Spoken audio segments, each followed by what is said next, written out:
could you help me and give him a really nice round of applause? Así que por favor, si me puede...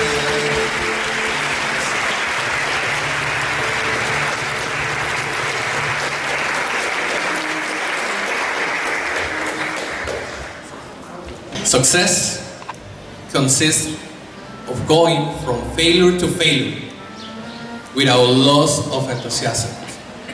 Wisdom Church.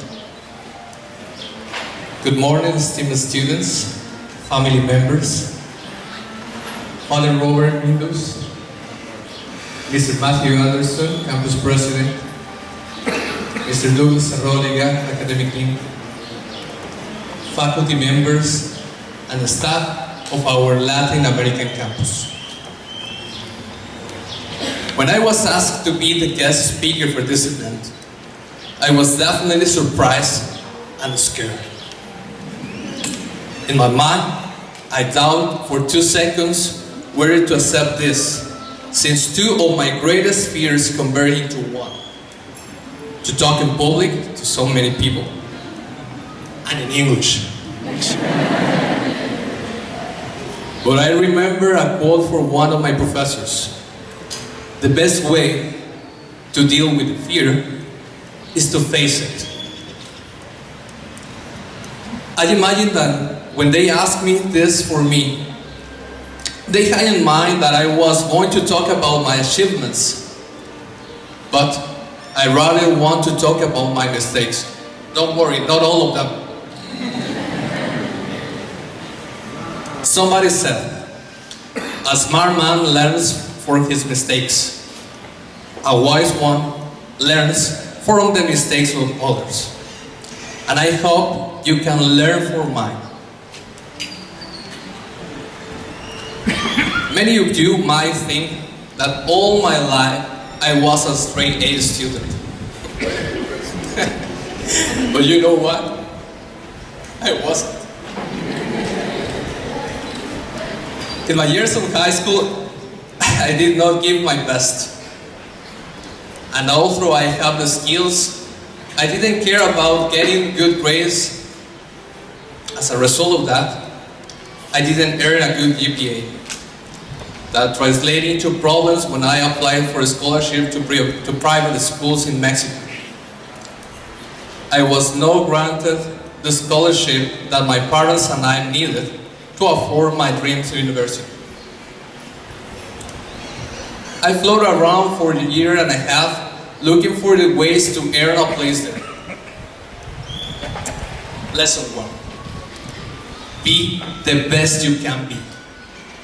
Everywhere. Every time. You have the skills. You just need to be consistent and persevering. As George Halas said, nobody who ever gave his best regretted it. I learned this the hard way.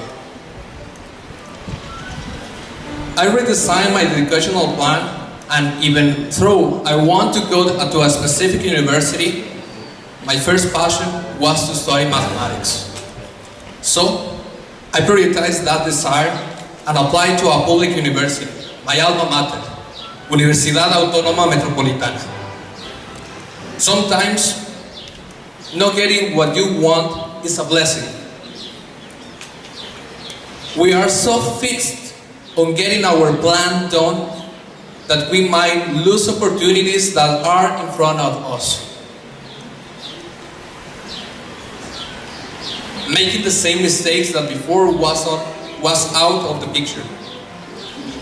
From the start of my career, I decided to do my best always, prioritizing my education, while keeping a social life.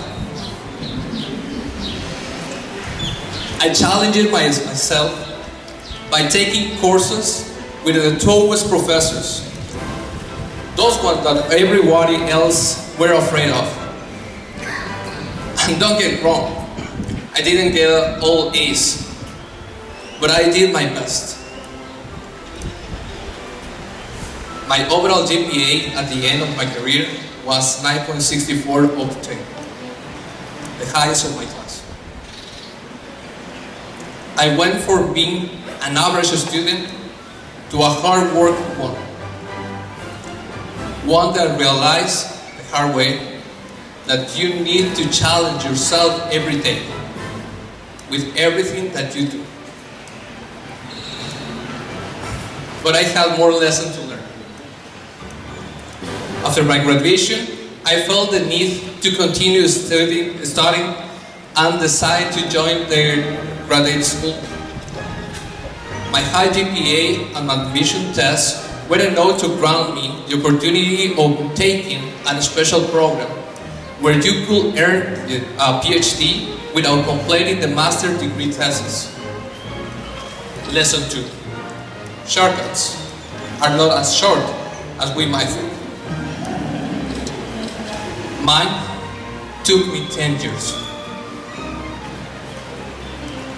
I completed all my courses at the university requirements for graduation in 5 years, within the normal time frame. But life have another plan and introduced me the most challenging professional I know. My dear advisor and friend, Dr. Mikhail Keiser. His requirements were double than the university standard, and he pushed me to the limits, not only in the mathematical skills, but also in my sanity. A Russian with a strong mind and character challenged me even more.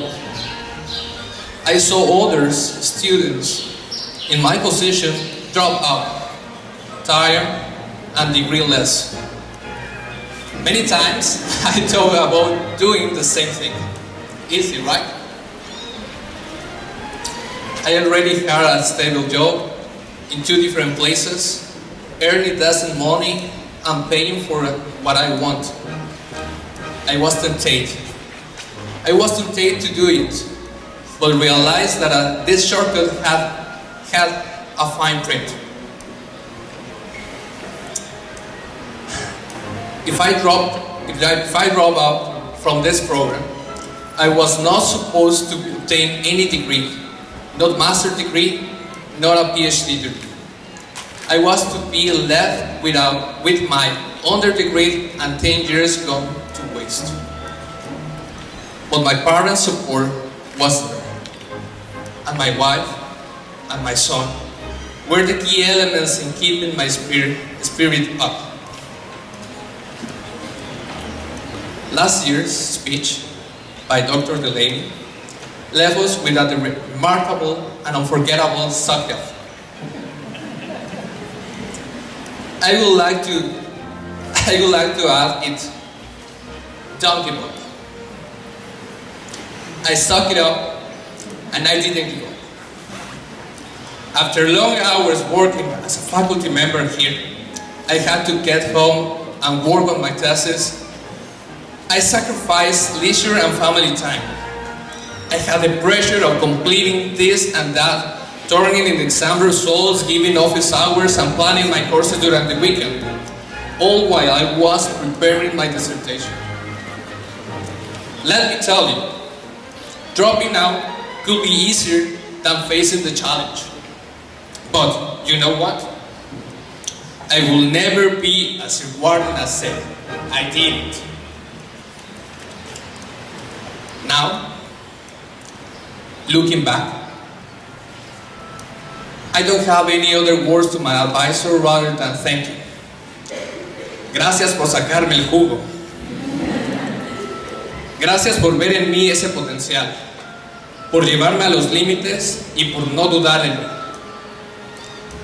You probably think that we are too demanding,